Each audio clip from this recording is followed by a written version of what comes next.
Hello, beautiful artisans on YouTube. I hope you're having a beautiful week. We're almost at the end of it. I'm so happy to be able to share with you today the idea that I have for predominantly all fabric journal, junk journal, and paper. So recycled, no, just using everything that you have around the house or going to thrift shop and getting other things that you can use to adorn it. So, what I have first, you're gonna have three piles. So the first pile is fabrics that you want to use to be pages of your junk journal. And so I kind of went for the fabrics that I'm not using a lot. Some of these are vintage, some of these are denim. I first thought I was going to use all denim. And with the idea, I really want to do Boro building designs on these. Now, um, you could do the Boro designs first. Do them first with the idea that you're folding. This will be folded so into a page so that you decide which side you really want to emphasize and then start sewing your Boro designs on. Now, another way you can do it is lay out all of your fabrics together. And for the sake of the video, because we're going to do this video and then we're going to do a second one where it's complete. So I'm going to do all of the construct with you today. So the way I'm going to do it is lay out my fabrics first, and then I'm going to go back and decide where I want my papers. Now, you may want to do it all at once and put your papers, your paper pages in as you're putting your fabrics in, and maybe you want to do your Boro designs first. So I will add the Boro designs after we lay out, and then I'll pin them, and then I'll show you this super simple way that I just bind it. No expert here, but having a lot of fun. So we'll put the camera down and I will show you. These fabrics are about um, 10 by 5 or 11 by 7. So they're all different sizes. And I really wanted this one to be on front of the journal, like the cover piece. I thought I wanted this one, but I actually want this one to be under it. And I want it to be under it because I really like the little silhouette there. So I'm starting it off like that, and then I'm going to flip it only because it's easier for me to figure out what I am going to do for the next page. I think I'm going to use this beautiful Aztec design, a fat quarter. So again, that's cotton. It doesn't have to be. And deciding which way you want these, I guess I'll flip that because when you close it like that, right, you want to be able to see this. Now you have all the options to adorn the inside of the fabrics also with many different ways to do that. So this is a very old vintage piece, and it's a piece I'm not using. It's kind of dull almost to me, so this project will give it new life, and it will be we'll be able to adorn it and maybe put some Boro on that. So again, I'm going to keep doing that. I'm going to flip that way. If you have frays, you can clip them as you go along. Now here's another piece of denim. This one actually has a part of a pocket there, and it has a seam. I love the seam. It gives it such a creative flair. So this is a textured piece, and so this will go beautifully right there. This is another vintage. Sometimes with the vintage and they're really old, this is old. You need to be careful if needles are going through it, because sometimes they will fall apart. I worked on restoring a quilt, or I consulted with it anyway, and the quilt was from the 1950s, and it was literally falling apart. Every single piece virtually was from the 50s, and all fat quarters, woven cotton. But boy, was it falling apart. The person who did it sews expertly and did a beautiful job saving it. So these are all my fabrics. Now, if I fold this, whoops, yeah, this is how I want it. I want this to be the front. So if I fold it, okay, there we go. So now the key is working with, when you work with your papers, inserting your papers in here, making sure that they're folded in the center also with your fabric. So you may, I know I kind of had to go back and forth a little bit on that, and that's okay. There's no harm to that, because you can shift and move these around. Now, if you really wanted to, when you get everything in place, you can put a few stitches right in the center there. That's not going to hurt at all. But for those of you who don't want to sew, um, and you want to be able to take your pieces out, and you want to be able maybe to paint them or draw on them or add papers to them or do a collage, whatever, this gives you the liberty to be able to take your journal apart. And maybe you even want to reorganize fabrics, or you want to add fabrics. So this, what I'm going to do is add this one here. This has this, because this is an envelope, it has a pocket right there already. So that's a nice envelope already, and to be inserted. And this is a journal I made. It was at the craft fair, super simple journal. I just used extra paper I had around the house, and some of this is tea stain. I think I even did a video on these. And so this would be considered a signature. So what I could do is get right to the center of that, open that up like that, and I could add that to this journal. And I can even go down a few places here. Maybe I want it at the beginning of the journal. So I want my pages there. That gives me pages at the beginning, and it gives me pages when I'm getting towards the end. How nice is that? So here's another envelope. And this envelope, let's see, where can we put this one? Maybe we put this one at the beginning, because this way they get a pocket. This way there's a pocket. And now we're going to fold it again. Oh yeah, see, that feels so chunky. I mean, that's just wonderful.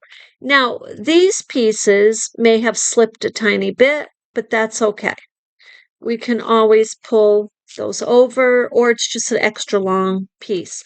Now, this piece I may decide to cut a little bit, and only because, but I'm going to keep that fabric that I'm cutting, because I may want to use it for my Boro building. So I'm going to leave that there. So this is a really long piece. It's still long, but I'm going to leave it like that.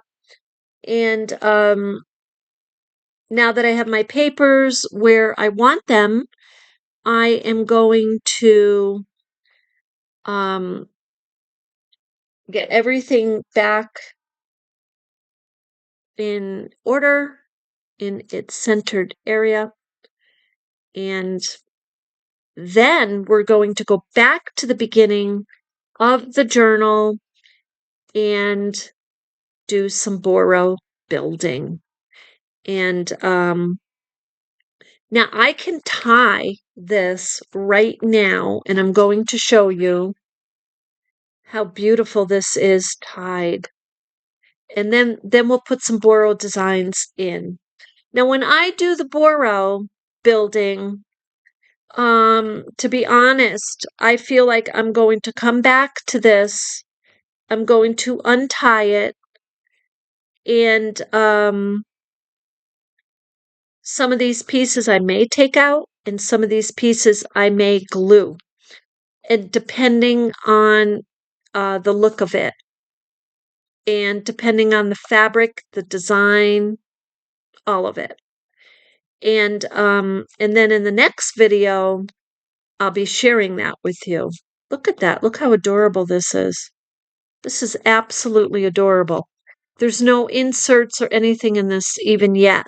No pockets. But the envelopes that we put in were actually pockets, right? But look at this.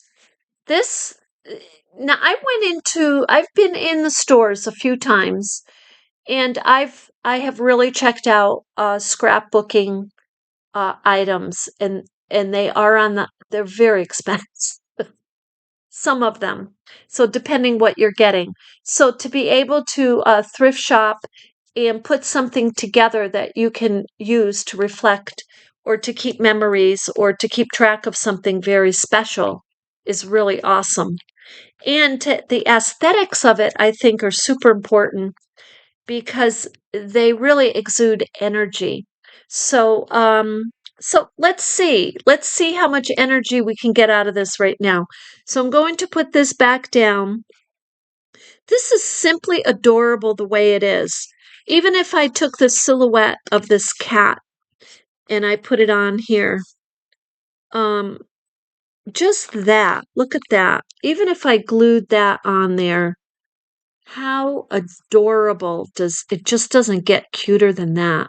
You get a vintage vibe, you get an artistic, you get a Parisian vibe, you get a European vibe. I mean, it's all there. It's just beautiful. So, what do you say we leave the cat? We're going to leave the cat on there. Um, and or you know what? Let's take the cat off for a second. And let's see what happens if we take our fabrics and we just do some Boro building. Just a simple piece of fabric like that. This is the thing about denim. You can put almost anything on there and it just pops. This is a heart. Got a little heart fabric there. This with the this piece of fabric. This is a vintage piece. I had ripped this because I have making some Boro hats, and I wanted the Boro design to be frayed, all the pieces. So this is frayed. I love it. So this could be part. This could also be a little piece of fabric with the heart. Or we could have a sunflower and this piece of frayed fabric. But I'm going to tell you, I don't know about you, but I love this right here. This really makes it pop. It gives it kind of a modern look, you might say. We can build on it. You can build on something like this. Let's say you're making these journals and you want to sell them for people to be able to build. They could build on that. They could paint it. They could add fabrics to it. So we're going to leave that like that and turn. Now, when you sew here, let's say you sew this on, with Sashiko stitching, you can leave the visible stitching on the back. But many people are very traditional. Maybe you don't want to leave it on the back. So you take another piece of fabric, this beautiful piece, and you can glue that on. You don't have to stitch it. You can glue it. So that's there. Now maybe we take this cat and we put it in the envelope. Did we put the envelope on this side? Yes, we did. So we could have the cat looking out this way. So when they open up the journal, here's the cat. The cat is blank on the other side, so they can draw, excuse me, draw. They can write if they want, or capture thoughts or whatnot there. So now we have this backside of a vintage piece. Maybe we put the doily here. We can fold the doily or we can just leave it. They can write something here. You can glue the doily on there. So we're going to leave that. I'm pinning these because I don't want to lose the idea or the thought. And I can come back and finish this journal and then share with you in the second video. Now here we have an opportunity to maybe glue some fabric on here, just on the sides, and leaving this open so we make a little pocket. And then maybe we have something small like this. This is just a little insert of an aesthetic insert I made, and we can put that one like that. So the sunflower can hold the abstract piece of paper, a collage paper. So we'll leave that like that. Now we have our part of our signature, and these are all blank on purpose, so you can write, so the person could write. So that's beautiful. And here we can adorn that with a heart. And that's blue and yellow. How beautiful is that? So I'm going to leave the heart there. And then we have our Aztec. This, I feel like I might fold this like that and just glue the edges. So there's like maybe they can keep a piece of paper in here or something. So there's something we can do there, or we can put a piece of fabric there and another one here, and just kind of build Boro right there. And here's another heart. I love hearts, so you're going to find hearts all over the place here. So maybe we put a heart there, or we put the heart over here like that. There's so many different designs. Now, as I go through this, I might switch up the designs a tiny bit, or I may leave them right where they are, just what we did. But depending if a theme starts to evolve. Okay, so here's our jean fabric. Here's another envelope. Let's see if any of my inserts fit in there. This is blank on the back there, and this is actually, so you can open that and put something in there. So that can be, that little insert can go here, or it could be glued on to excuse me, a piece of fabric, so you can use it to hold something else, a note that's very special to you, or however you want to use it. This is another insert I made with just fabric. This is a pocket, and I just sewed the fabric on a paper bag. That's all that is. So maybe that is glued on here, or just put in here even. This is a good place for it even, because this is a little holding, and maybe I give this piece of paper a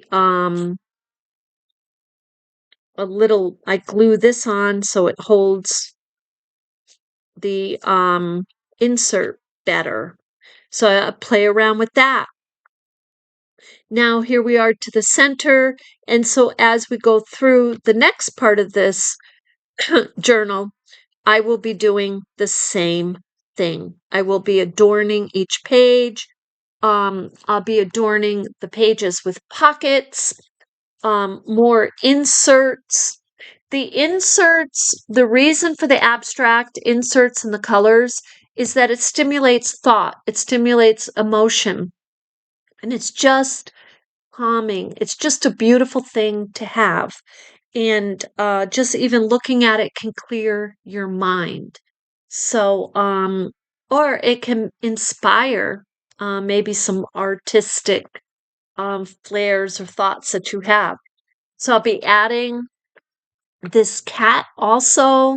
I had started him, so I want to finish him. He's just a piece of fabric, silhouette cut, and then put on a piece of paper. Cats, you can do all kinds of silhouettes with cats, right? So, and then this is another insert I have of an owl. So maybe I'll add that. So, now here's some other thoughts for you too. If you have beads, beads can be sewn into your journal. There, you can find beads all over the place at the thrift shop. Beads and buttons. Many times you'll find different pieces of paper, different notebooks, and you can take a pin like this. This is a jewelry pin, and you can actually, make a flower out of fabric, glue it onto the pin, take the pin, and pin it onto the outside of your journal or the inside, or maybe you're pinning a note or a heart or just something beautiful. So there's many ways that you can adorn your journal. So this is just one way, and it's all junk, you might say, like all recycled fabrics. So I hope that you got some inspiration out of this, and let me know if you kind of played around with your scrap fabric. It can be any size. You can make a tiny little one too. Oh, and this I wanted to add too. This I wanted to add as I folded the pages. So see, because I forgot it, what's so excellent about this journal is that I can come back now, I can untie it, and I can add this to my pages. So this will be added when I come back in the next video and share with you the completed project. So if you have any questions, please let me know. I'm happy to answer. If there's something else you're looking for that I didn't answer, please let me know. I love to hear from you. So with that, you have a beautiful day, and we'll see you in the next one.